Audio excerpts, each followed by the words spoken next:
अब इस वीडियो में हम देखेंगे कि सेल्स ऑर्डर के बाद जब हमने बिल बनाना है तो बिल बनाने के प्रोसेस है हमारा dispatch advice and GST invoice. तो डिस्पैच एडवाइस हमने कैसे बनाना है, हम अगेन मॉड्यूल की अभी हम बात नहीं कर रहे कि आपको ऊपर जाके कहाँ से कुछ ओपन करना है।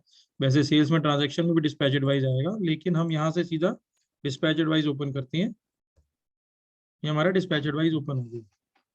तो हमने डिस्पैच एडवाइस में क्या करना है, सेम प्रोसेस है, स्क्रीन वही है, व्यू मोड आ रहा है, नीचे add edit save search print close के बटन आ रहे हैं। तो हमने नया रिकॉर्ड ऐड करना है, अगर एग्जिस्टिंग को एडिट करना है तो हम एडिट पे क्लिक करेंगे।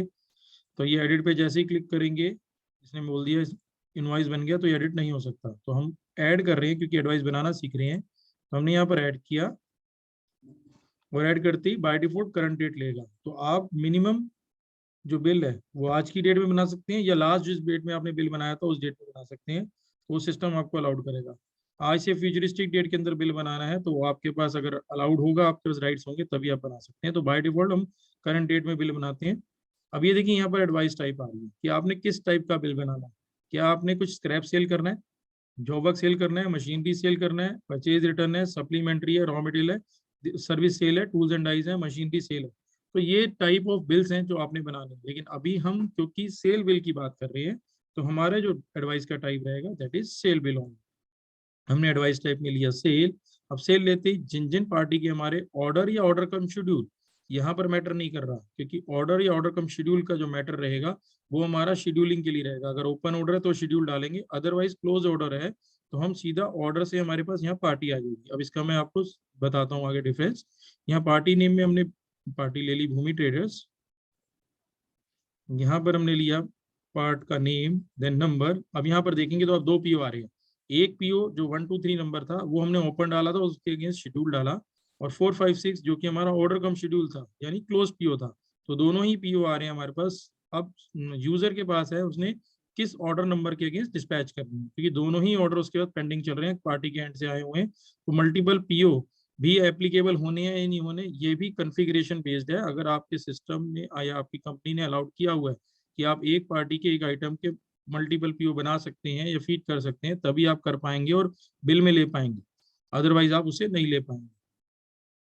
तो मैंने यहाँ पर ले लिया 123 पीओ नंबर जिसके अगेंस्ट मैंने शेड्यूल डाला था। अब देखिए यहाँ पर अब शेड्यूल की क्वांटिटी आ गई जो जो मैंने वहां डाली थी कि 7 तारीख में 100 पीस, 8 से 15 में 500 पीस, 16 से 28 में 1000 पीस। अब मैंने यहाँ पर 100 ले लिया। अब ये चीज भी मैटर करती है, लेट से मुझे 7 फरवरी को ही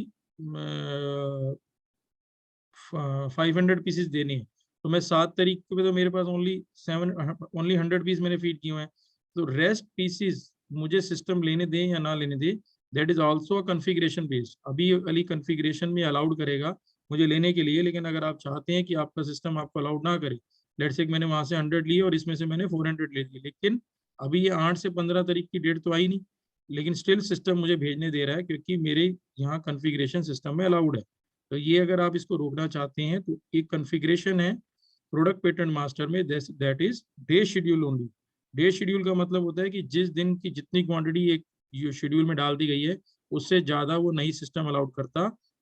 और अगर आपको भेजनी है तो आपको अपने शेड्यूल को अमेंड करना पड़ेगा या एडिट करके चेंज करना पड़ेगा, तभी हो पाएगा, अदरवाइज सिस्टम नहीं अलाउड करेगा। तो अभी हमने क्या लिया, 7 तारीख में से 100 पीस, 8 से 15 के बीच में जो 500 से उसमें से 400 पीस लिए और हमने यहाँ पर इसको एक्सेप्ट कर दिया। लेकिन एक्सेप्ट से पहले जो आप यहाँ पर अपनी पैकिंग स्टैंडर्ड भी डिफाइन कर सकते हैं, क्वांटिटी पर पैक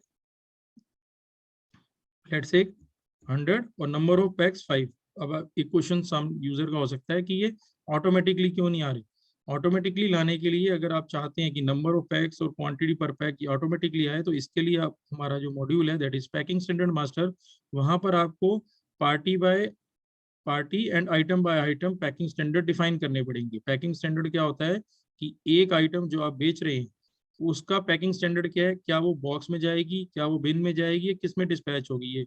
और उसके बाद एक बॉक्स के अंदर कितनी क्वांटिटी है, तो सो दैट कि जितनी क्वांटिटी आप बेच रहे हैं भेज रहे हैं मतलब बिल पे, तो उसके अकॉर्डिंगली वो number of PACS automatically calculate कर लेता है। तो उसके लिए अगर आप इफ यू वांट कि वो ऑटोमेटिकली आए तो उसके लिए आपको पैकिंग स्टैंडर्ड मास्टर को रेफर करना पड़ेगा।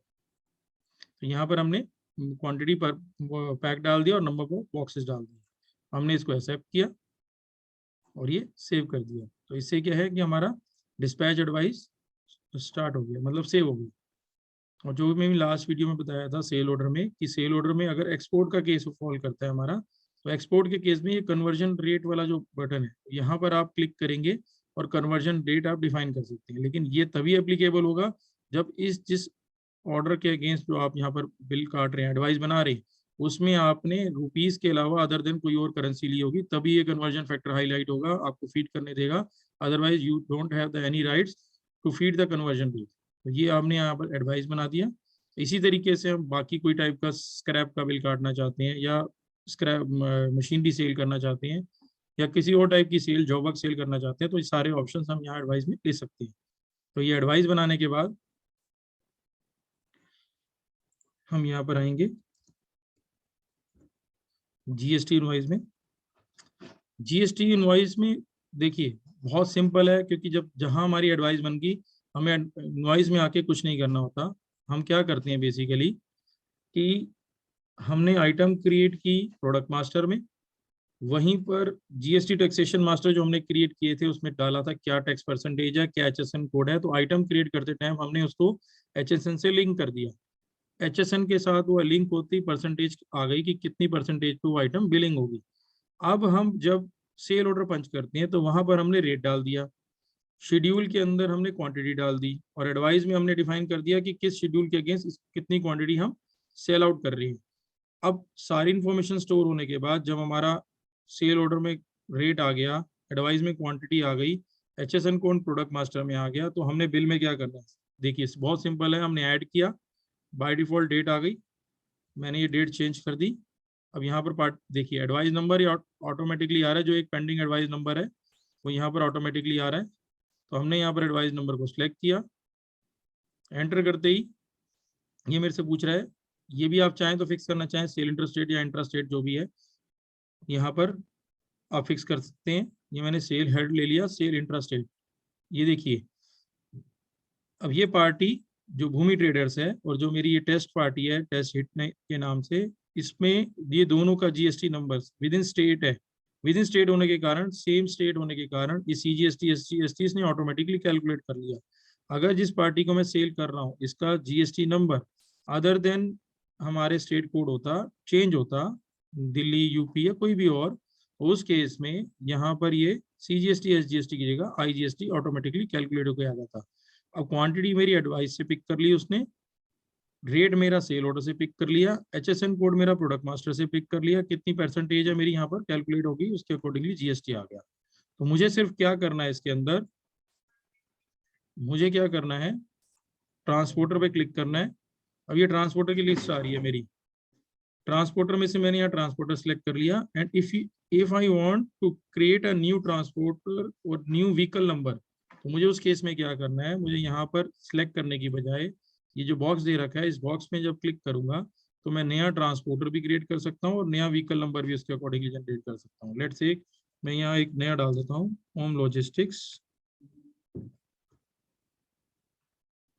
और व्हीकल नंबर मैंने डाल दिया।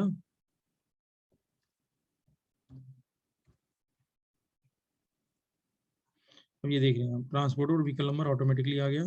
मोड मुझे यहाँ पर सिलेक्ट करना है कि मेरा मोड क्या है। मोड आप इसमें से कोई भी एक सिलेक्ट करेंगे क्योंकि ये एज पर ई इनवॉइसिंग और जीएसटी रूल्स के अकॉर्डिंगली ये मोड फिक्स हो चुके हैं। बाय रोड मतलब road, rail, air and ship. तो हम रोड के थ्रू भेज रहे हैं तो हमने रोड ले लिया। फिर रेट आ गया पेड है या टू बी पेड है, यहाँ पर आप सिलेक्ट कर सकते हैं। और इतना करने के बाद बस हमें इसको सेव करेंगे, ये हमारा जीएसटी इनवॉइस सेव हो गया। तो ये इतना सिंपल है हमारा बिल बनाना, क्योंकि बिल से पहले पहले हमारी सारी इंफॉर्मेशन मास्टर में फिक्स हो गई। तो एट कोई भी पर्सन किसी भी टाइम पे जिसको नहीं भी पता इनवॉइस के बारे में, वो भी एक सिंपली एक इनवॉइस को जनरेट कर सकता है। इसमें कुछ और फील्ड भी दिखाई दे रही है ई इनवॉइसिंग का, ई वे बिल का। तो अगर आप ई इनवॉइस के लिए एप्लीकेबल हैं और सिस्टम ने आपको अलाउड कर रखा है तो ही आप ई इनवॉइस बना सकते हैं सिस्टम के थ्रू। जिस केस में आपने ई इनवॉइस का डीएलएल बाय कर रखी है, आपका एपीआई लिंकेज अवेलेबल है, तो उस केस में आप ई इनवॉइस वाले से बिल बनाने के बाद जब बिल सेव करेंगे, देखिए अब सेव हो गया और ये रिकॉर्ड 6403 से 6404 हो गए।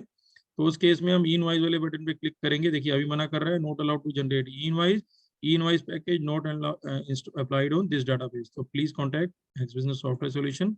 अगर आपके पास एप्लीकेबल नहीं है, क्योंकि ये ई इनवॉइसिंग 50 करोड़ के टर्नओवर से ऊपर के ऊपर एप्लीकेबल है, तो उस केस में आपके ऊपर नहीं एप्लीकेबल, तो आपने नहीं करना, और अगर है तो आप कांटेक्ट कर सकते हैं और एप्लीकेबल करवा सकते हैं। हाँ, इस केस में ई वे बिल, अगर आपको सिर्फ ई वे बिल जनरेट करना है, तो ई वे बिल के लिए विंडो के लिए आप ओपन करेंगे। ई वे बिल के लिए आपके पास इस व्हीकल नंबर के अगेंस्ट जो बिल पेंडिंग आ रहे होंगे, आप उनका इकट्ठा, क्योंकि एक साथ ही जेएसएन फाइल बनेगी। यहाँ पर पार्टी का नाम आ रहा है, इस व्हीकल नंबर के अगेंस्ट जो है, ये ऊपर नंबर जो व्हीकल नंबर आ रहा है HR51Y THGR, इसके अगेंस्ट जितने बिल आपने बना रखे हैं वो सारे पेंडिंग आ जाएंगे। आपने सिर्फ simply generate upload file JSON पे क्लिक करना है, और यहाँ पर लेट से मैंने डेस्कटॉप पे ही बना दिया 6404, और मैंने इस फाइल को सेव कर दिया, तो मेरी ये जेएसएन फाइल जनरेट हो गई। अब मुझे सिंपली ईवे की साइट ओपन करनी है, और वहां पर जाके जनरेट न्यू पे ना करके बल्क जेएसएन अपलोड पे क्लिक करना है, और वो जेएसएन फाइल का जैसे ही मैं पाथ दूंगा, मेरी जेएसएन अपलोड हो जाएगी और ईवे बिल मेरा जनरेट हो जाएगा। वहां से मैं प्रिंट लगा के जो है अपना कस्टमर को सेल आउट कर सकता हूँ। तो ये है हमारा इनवॉइस का मेथड। तो इसी तरीके से बाकी इनवॉइस के लिए भी हम एडवाइस को डिफरेंट डिफरेंट एडवाइस टाइप के लिए, जॉब वर्क के लिए और स्क्रैप के लिए, मशीनरी सेल के लिए भी यूज कर सकते हैं।